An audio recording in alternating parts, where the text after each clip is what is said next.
years ago, on the 4th of November 1992, Parliament voted by a majority of just 3 to proceed to ratify the Maastricht Treaty. A rebellion by mostly Conservative MPs had almost succeeded, but not quite. Among the rebels was Christopher Gill. Christopher was the first MP to ever publicly state that we should leave the European Union. He was the MP for Ludlow in Shropshire between 1987 and 2001, and I'm really pleased to be able to talk to Christopher about this momentous period in UK-EU history. Christopher, why were you so determined that Parliament shouldn't ratify the Maastricht Treaty? Because I'd read the Maastricht Treaty and I was horrified with what was contained in it. It's just a great shame that not many others of my colleagues had read it at all. And they relied upon the glib assurances of the Whip's office that signing this treaty would be in Britain's best interests, and truly it wasn't. So why not? Why not? Because it represented a huge transfer of power from the Westminster Parliament to Brussels, and it more or less at a stroke destroyed something which had been the bedrock of British democracy for literally centuries, which was the people voting men and women to Parliament who made our laws. And frankly, if the people didn't like the laws that those people that they elected made, then they could turf them out at the next election. But now so many of our laws are being made by people that we neither elect nor can hold to account. It might sound incomprehensible to us now as to why anybody would vote for this, least of all the Prime Minister of the day, John Major. Yet John Major was fully behind the Maastricht Treaty, wasn't he, and wanted to see it pass through. He was very committed to the Maastricht Treaty for reasons which I've never understood, because I can't understand why any free-born Brit would want to vote for a measure which gave away so much of our democracy and indeed has become a threat to our individual freedom. He famously called people like you, the rebels, bastards after a television interview. How did that make you feel? Well, I suppose fame at last. But I went home that weekend and I rooted out a photograph of my father, so that when I met the Prime Minister on future occasions, which I did, I got a photograph of a father so that I could demonstrate to the Prime Minister that I was not a bastard. That's a very polite way to embarrass him. You talked about the Whips, and indeed I've got a copy of your book here, which is called Whip's Nightmare, Diary of a Maastricht Rebel. The Whips' behaviour was pretty dreadful, wasn't it? Oh yes, I mean they used strong-arm tactics as well as all the usual black arts of the Whip's office. The Whip's office keep a black book, and in which the misdemeanours of the members of Parliament are noted, and then of course those misdemeanours can be used to persuade the members of Parliament to see it the government's way.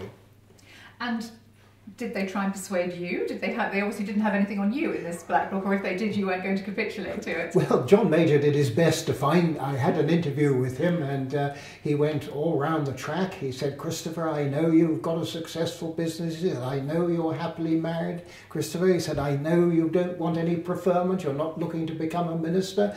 He was clearly searching for some flaw or weakness in my character that he could then exploit to make sure that I towed the party line. And they got to other of your colleagues, I gather. Well, when it came to this paving motion on the 4th of November 1992, there were 10 of my colleagues who were persuaded very much at the last minute to vote with the government. They'd previously pledged to vote with me, and that was right up until 6 o'clock on that evening. By 10 o'clock, John Major and the Whips had gone to work on them. I don't know what inducements they were offered, but something was said that changed their minds, and we lost by 3 votes. If only 2 of them had just held to the pledges they'd given me, the course of British history literally would have been changed. And I'm so shocked too to find that perhaps if our current Brexit Secretary, David Davis, who was, I gather, one of the Whips at the time, had actually decided to vote not against the treaty as well. I find it astonishing that at that time he was in favour of it. Well, it is a little bit ironic, isn't it? Somebody who was in the Whip's office, strong-arming Conservative MPs into the government lobby, now finds himself in charge of getting us out of the European Union. But politicians do have a habit of reinventing themselves, you know. They do.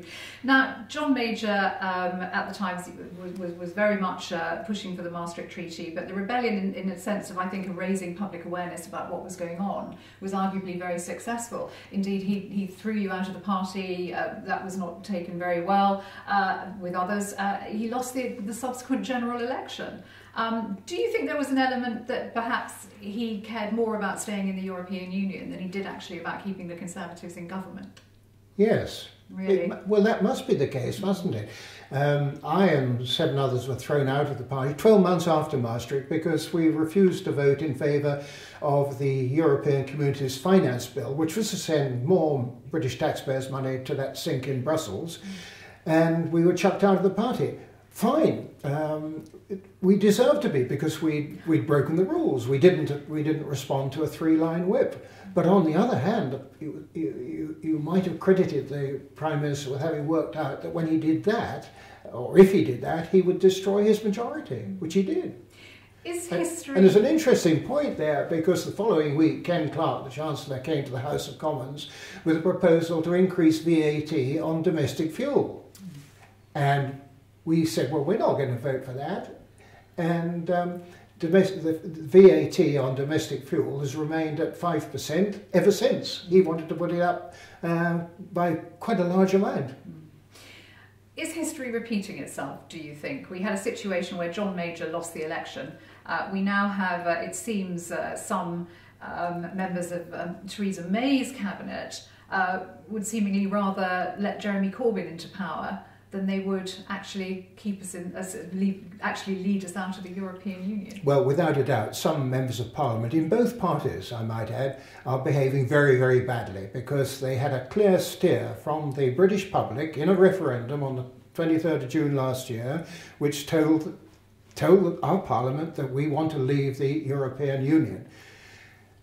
Both the main parties are divided. There are divisions of opinion in both the Labour Party and the Conservative Party, but the final arbiter, in my opinion, should be the British public. How do you rate the government's progress to actually getting us out of the EU? Well, I think they played a very bad hand.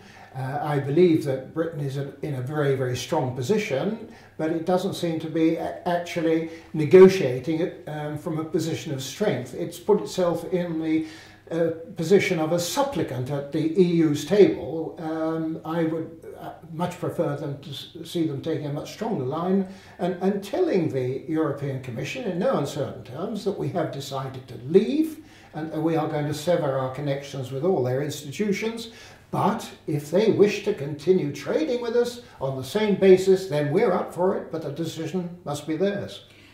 Are you 100% confident that we are actually going to leave the EU? I shall only believe we've left the EU when it's happened.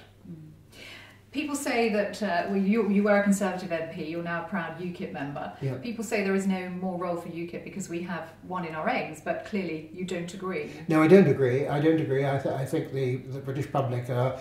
I can understand why they think that, but they're quite wrong to think that we are out of the European Union. We're negotiating. God knows what there is to negotiate,